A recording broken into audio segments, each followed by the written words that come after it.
Welcome back, everyone. We've got a ton of information regarding the major update in just a couple of days, and I'll do my best to cover it as quick as possible without leaving out any of the detail. I'll leave timestamps below as well in case you want to jump around at your leisure. First up in the update is the Accursed Towers clan-based game mode, so we know that this event will be clans battling other clans.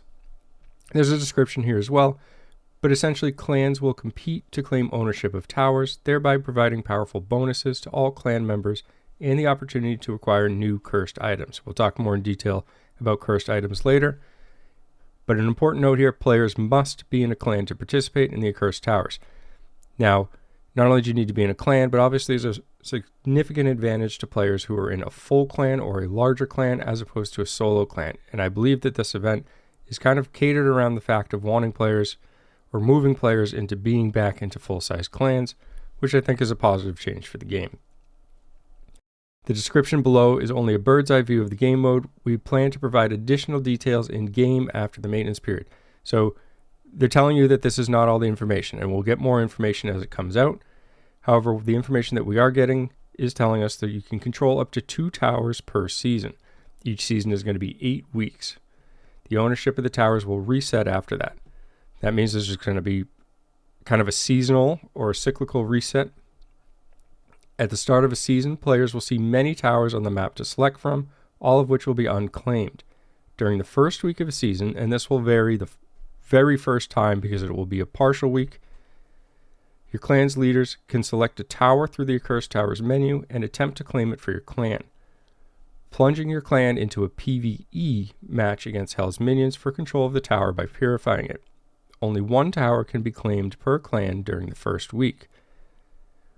While fighting the demonic hordes for control of the tower, your clan's objective is to collect cursed shards. Cursed shards can only be acquired once players can attack the enemies, which is going to require cursed sources. Doing so will make the enemies vulnerable, allowing you to kill them and collect their cursed shards.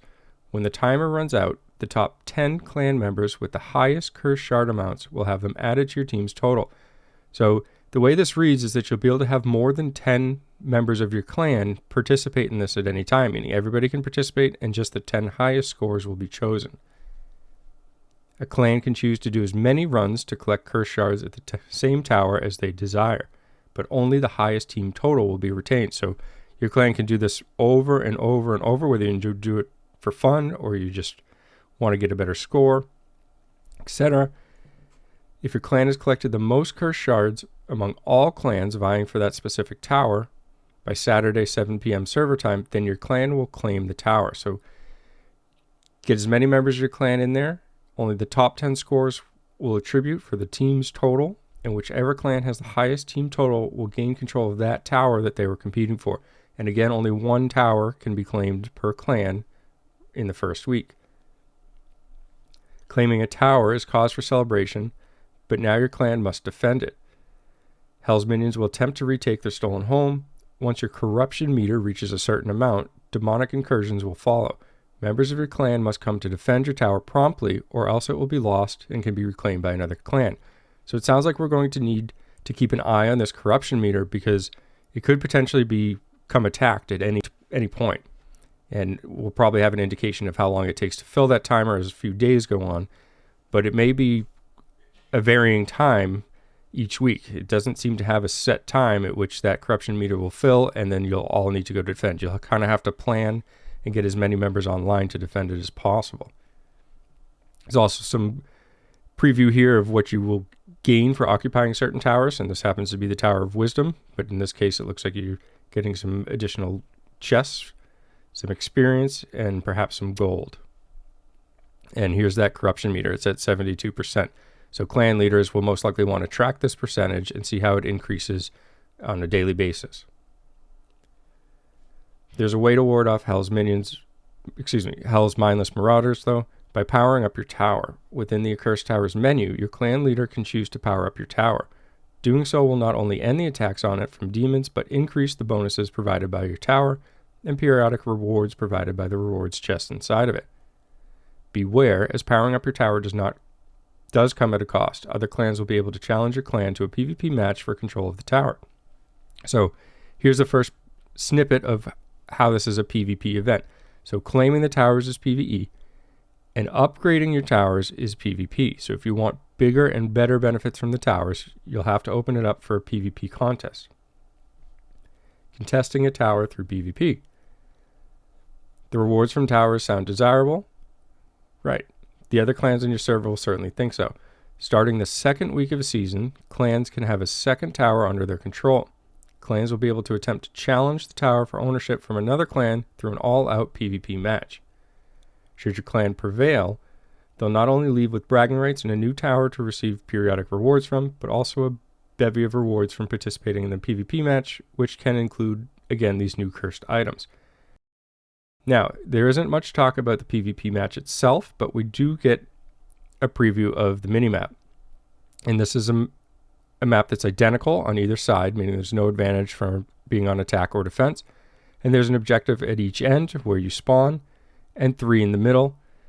And essentially both teams will battle over these, and this looks to be like a resource gathering type map, meaning you get resources towards this 1500 as you control one or more objectives. Typically in this type of game mode, you get more resources for the more you control at once.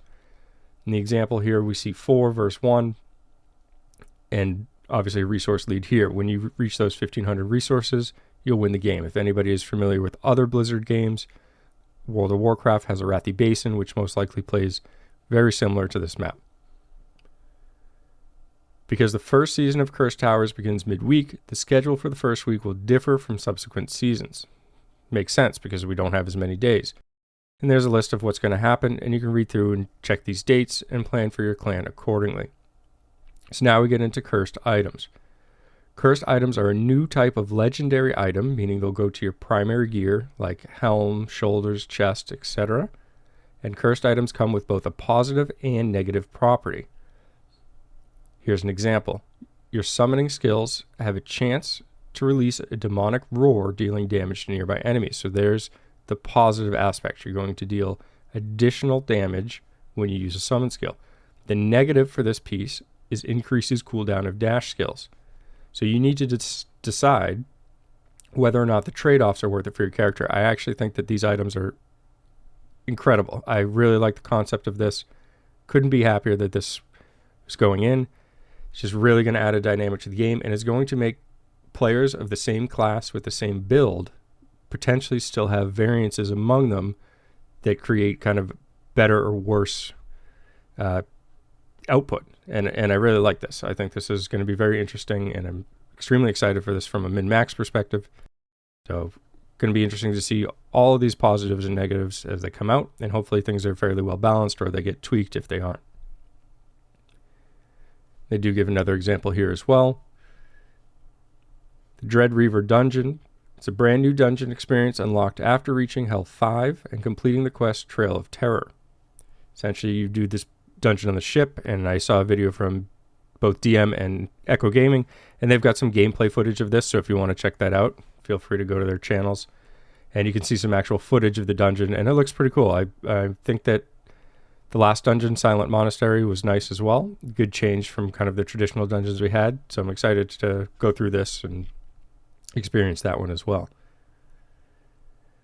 Elite Quest, the Astral Bloom. In this new Elite Quest, you'll add a mysterious mage seeking to undo the wreckage of his past. Fight against a foe that will make reality tremble. Travel to a town under siege. Defend a mystic observatory belonging to one of the mage clans. And explore the deadly horizons of the astral realm. The Astral Bloom awaits you adventure. Now, they don't give you a whole lot of info, just kind of some backstory to it. So, interesting to see this, but they are labeling it an Elite Quest. So it sounds like it's going to be something that we all want to kind of pick up and do, and maybe this is just some added layer to the story. However, nonetheless, it's going to be just an additional thing to do, and perhaps there's going to be more of these, or they'll tie more into this story as well. 3 new legendary gems. Now, we'll go over these gems and talk a little bit about them.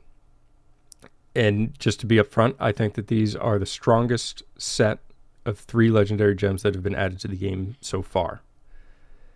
So the 1-star gem, Lowe's Focus Gaze, increases damage done by your charge skills by 20%. Charging speed is increased by 32%. I'm unsure if they mean charge abilities like, say, Furious Charge, or charge up abilities like Arcane Wind. Hopefully that makes sense and everybody's familiar with those two abilities. I'm pretty sure that they mean abilities that have a charge timer. However, we'll know shortly. Either way, I think this gem has potential regardless. Out of the 3 gems, I think this is the weakest per se, regardless of which scenario that works. But either way, I do like that the gem's being added if it is for charge up abilities, because most of the charge up abilities in the game are kind of just neglected. So at least they're getting some attention. This means that maybe they're aware of that, and perhaps there's some new legendary items coming that's going to boost these as well. And I'm just a huge fan of build diversity, as most people know. So just a fan of that in general. The other 2 I find incredibly strong. Pain Clasp, the 2-star gem, increases damage dealt by 24% to enemies suffering from a continuous damage effect. 24% is massive. When an enemy suffering from continuous damage is within 10 yards, your movement speed is increased by 6%. Also very, very strong. Movement speed, doesn't have always a measurable benefit to it, but I will say that in PvP, you always want to be the highest or fastest movement speed possible, because it gives you the potential to avoid other attacks, get away, etc. So this is just a secondary bonus that's very strong. The damage bonus obviously works for both PvE and PvP, and it's important to note from a continuous damage effect. So that will not only include new set 6-piece, which we'll cover very shortly here, but existing continuous damage. And I would take continuous damage to be something like bleeds, burns, poisons, etc. So there are many abilities already in the game that you're already going to proc on your own or already have in your build. And some of these are going to be up near 100% of the time. If you play a class like, say, Barbarian with something like the Rending Bite main hand, which has a bleed on your primary attack, every time you use your primary attack, you've just increased your damage by 24%. And there is no cooldown. There's no internal cooldown on this increased damage. Very, very strong 2-star. I expect this to easily be up there with the best 2-stars, which the current ones, in my opinion, are Cure Sling and Abiding Curse. I might even argue that this is going to be the best, but we will know and see very soon. Gloom Cask 5-star. Your primary attack unleashes an aspect of gloom for 6 seconds, during which time your primary attack will trigger gloom blades that deal 68% base damage plus 275. Enemies hit by the gloom blades take 24% increased damage from your primary attacks for 3 seconds. Cannot occur more than once every 20 seconds. Now, I believe what they mean by cannot occur more than once every 20 seconds is that this 6-second buff cannot occur, because you need this buff to trigger gloom blades, which then trigger this next one. However, 68% of base damage for essentially 30% of the time, over a long period of time, you'll get 30% uptime on this. And for 15% of the time, they take 24% increased damage. This is absolutely massive damage boost. As far as I'm aware, this will be the highest DPS gem in the game. And we'll see this in many builds, because there's a lot of builds that use primary, right? You can think of Demon Hunters offhand. There are certainly Monk builds that use a lot of primaries. There are some Barb Burst builds that use primaries. And these are just 3 classes I'm thinking off the top of my head. And there may be other classes that convert to more primary-oriented builds because of just the sheer damage output of this. So we're looking at 2 massive damage increased gems coming out. Not really what I wanted to see from a gameplay point of view. Tell you the truth, I really think the lethality is already very high. I would have preferred to see some defensive gems, but we got what we got in this case. Regardless, my objective opinion is that these 2 gems are very strong. New set item, Banquet of Eyes is the set. And we can see here that the 2-piece damage dealt to enemies suffering from damage over time effects increased by 15%. Just going to be very strong. Overall, I really like this set as well. I think it's going to be more than viable, even as a 6-piece, similar to Gloom Guide set, and that might be the trend that we're starting to see. Perhaps they want to get away from mixed sets and see people utilize all 6 pieces to really give you an advantage and some extra power to your character if you took the effort to go through and collect all pieces, or potentially get the wisps to craft a full set. So I do like this. I think it's going to see some use for sure.